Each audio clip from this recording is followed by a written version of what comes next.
Hey guys, how's it going? Hope you're doing well. My name is Crown, and today I'm going to read you some very interesting stories that I hope that you're gonna love. And now, without further ado, let's go!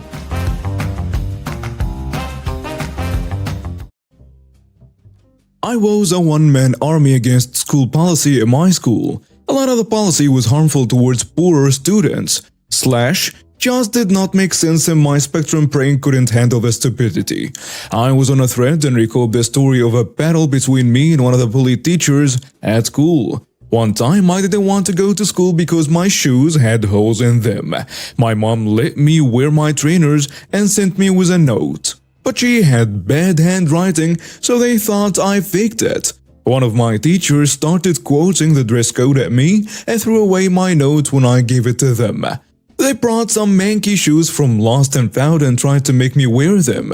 So I straight up told him to screw off. It pissed him off. So he tried to grab my foot and force one on. So I screamed he's inappropriately touching me, and while the other students found it hilarious, he did not. So I got a school suspension. He ran the isolation wing, so I ended up going and sitting in this room with him and some others. But the ridiculousness of the whole thing made me completely disillusioned with his authority. Him throwing away my note and grabbing my foot made me fully convinced he didn't care about the policy he was enforcing.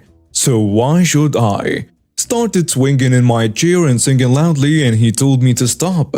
So I told him to get lost. He asked if I wanted to be sent home, so I said I wanted to be sent home. That's where all my games and stuff were. He said I was there to learn the rules, so sit down and shut up. And I asked if I wasn't there for breaking the rules. Why would I follow them now? He said that kind of talk would end up putting me in prison. So I said, so with touching kids, you jerk. That was the last straw, and he sent me home for the day. I spent the day brushing up on school policy. Turns out for a uniform violation, you're supposed to get a warning. I came back the next day wearing the wrong jumper, and he yelled at me. I showed him the policy, and he warned me and said he didn't want to see any jumper or shoes that were in school uniform. So I came back the next day wearing different trousers. He yelled at me again. So naturally, I asked him to be specific about what he wanted me to wear. He said if it was in the school policy, I could wear it. I started coming in gym clothes and trainers. The same trainer from before. Turns out there is a whole separate uniform for gym days, and most people change on the day. But there is no rule that says that you have to or that you can't wear the uniform on the other days. He tried to take me to see the head teacher when he saw me, thinking it was grounds for expulsion. But I was an otherwise good kid, grades-wise. So the head teacher asked why I wasn't complying. I said I was just simply confused about the policy. The headmaster took some time to explain it to me, while I patiently waited for him to finish. Then I innocently inquired as to what the school's policy was around destruction of personal property or touching other students below the belt. Apparently it's absolutely not allowed, not even a note, as to the same rules applied to teachers, and it did. So I turned around and asked the other teacher, so why did you put your hands on me and try to physically force me to change? And why did you destroy my note? Headmaster looked at the teacher, and the teacher looked at me, then him, then me. Headmaster asked for the room, so I stepped out. Don't really know what was said, but there was a 10-minute of yelling, and then I was invited back in. Headmaster asked for the full story, so I gave it to him, including my insubordination and so on. And the whole time the headmaster was shooting daggers at the other teacher. Turns out, the teacher did not have nearly as much authority as he claimed he did. When he sent students home, he had been altering their files to mark them as absent for the day, and had been going behind the headmaster's back to dole out extra punishments. Nobody else had questioned his authority before because he was a bit of a bully, and I've been the first one stubborn enough to call him on his nonsense. He got some kind of a suspension, and I was allowed to keep wearing gym clothes as a special exception on mental health grounds. Looking back, I'm fairly confident that it was a bribe, so we wouldn't sue or report the teacher. This was 5 years ago. The company I used to work for was a metalworks company in the southeast of England. It had a 40-strong team of fabricators and fitters. We were hiring for an electrical engineer for some automation that we were branching into. I was also the guy training the engineers in what system they would be using. I got word from the supervisor that they had hired a guy and he was from Europe. They warned me to speak slowly and clearly as English wasn't his strong suit. I told the manager to check his documents to check he can indeed work. I was told to keep my nose out and do my job when I had spoken to boss. He had a thick folder of pictures of electrical systems that he had built for home automation. I was a bit skeptical at first, especially as some of the pictures had stock photo plastered over them. I asked him to make sure he was sure about this and if he had done the checks to make sure he was allowed to work. I was told the same thing, keep your nose out of it and do your damn job. Okay. A month or so goes by and I think he understands how the system works and how it should be used with all of the safety systems in place. So we take him to a site and leave him to do his thing while the rest of the guys get started on fitting security grill and railing all over the site. Me being the sucker, I agreed to help the rest of the team with the fitting and finishing, leaving our new engineer all alone. Big mistake.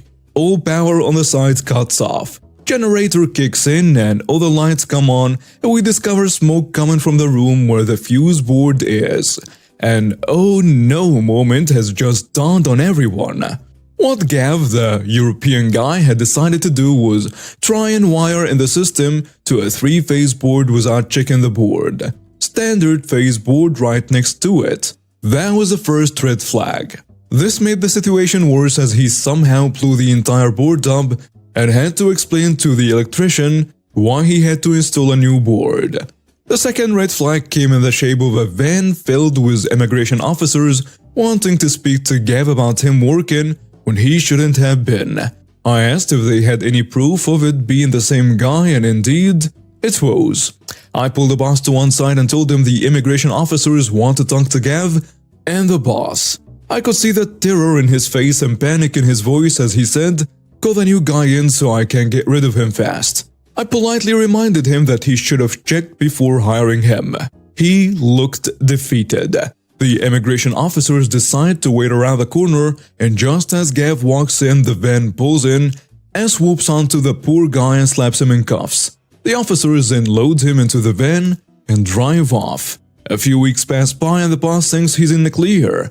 A few weeks later, he is sent a letter telling him to make his way to the nearest home office building. To this day, I still don't know what they said to him, as he came back 2 hours later and closed up the workshop and never reopened.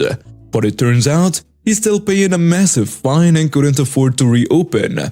He was later arrested for tax evasion and fraud. Gav and I became friends and the home office helped him become a British citizen, with some help that they offered. So he wasn't removed. I have a job. That means that about half the week I have to visit various clients within a 100-mile radius using my own car. The company pays mileage as long as you fill in a form saying where you went and how many miles you drove.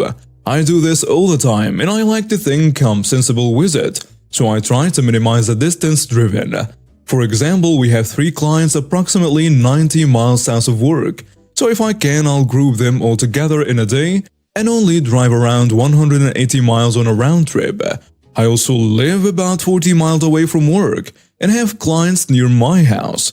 So some days I won't go into the office and I'll go see all of them clients and only drive about 10 miles in a day and claim for 10 miles. The story. One day I traveled to a big client that is 60 miles away from home.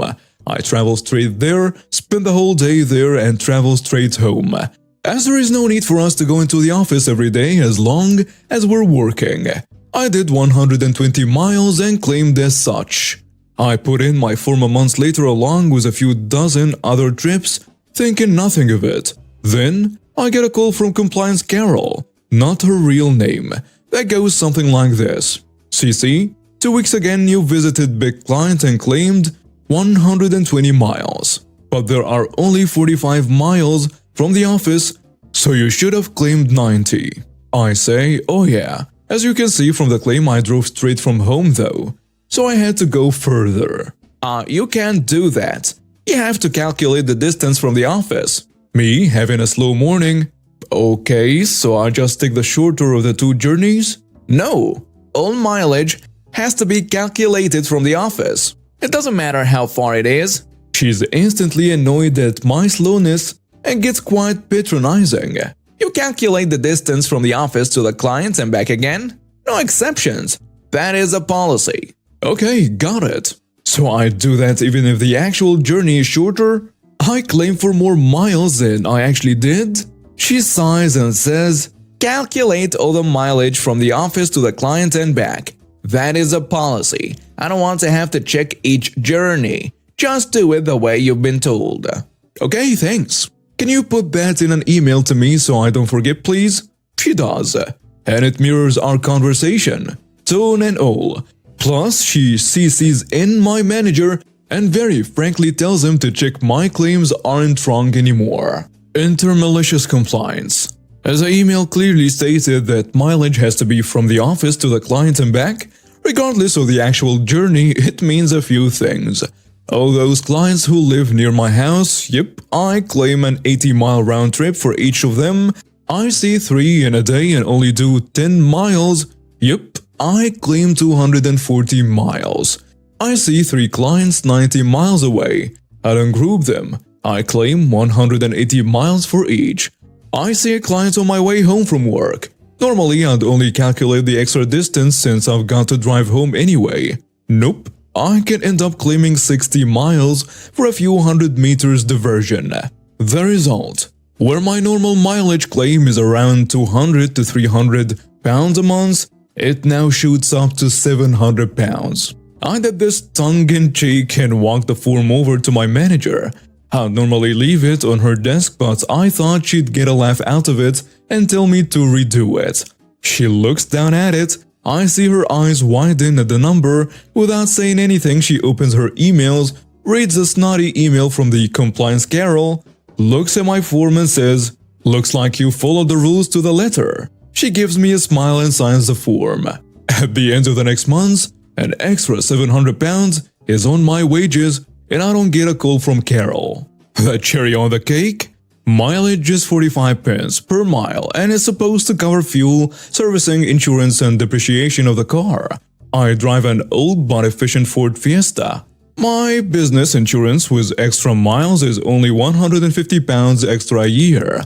There is no depreciation because it's worth very little anyway, and I did the mechanic apprenticeship in my use, so I maintain the car myself. Fuel costs me about 250 pounds a month total. So in the last 3 months, I'm up 1200 pounds. I have double-checked with my manager twice since then and her response is, "They set the rules and you're following them. Don't worry about it." Can't wait for someone to work out what Carol's insistence on the rules is costing the company. My mother passed away in 2016, and one of the ways to keep her memory alive is to tell one of my favorite stories about her. I grew up in an Air Force town, and my mother worked on the base, and it wasn't uncommon for spouses of people stationed at the base to offer babysitting services. More often than not, you would stay with a babysitter as long as you possibly could. This story takes place sometime in 1989. My sisters and I have been getting watched by a woman whose husband was in the Air Force and living in base housing. One day while I was at school and my sisters were getting babysat, my mother received an urgent call at work. There has been a fire. She is told that everyone is okay, but, well, there has been a fire. As it turns out, the woman kept cigarette lighters in damn near every room in her house. A 3-year-old kid she also babysat got a hold of one of the lighters and set one of the bedrooms on fire. Needless to say, my mother tells this babysitter that she will no longer be requiring her services. Mom finds another sitter and she thinks that is the end of it. Then a phone call started coming from this babysitter telling my mother she still owes her $20 for the previous week, which wasn't the case since my mother had paid her at the start of the week. The arrangement was to get payment for the week that was to come. My mom told her to pound sand, considering that her carelessness could have resulted in my two sisters becoming seriously hurt. A short time later, my mother receives a notice that she is to appear in county small claims court over this $20. My mother once again tells this babysitter to go to hell, and she will see her in court. For reasons unknown to me, it was decided that she ended up having to pay her $20. The only reason I can gather is that the fire took place on a Friday and there was no advance notice of her not being needed any longer. The judge told my mother that she had 30 days to pay her by cash or check. Late 80s, no debit cards.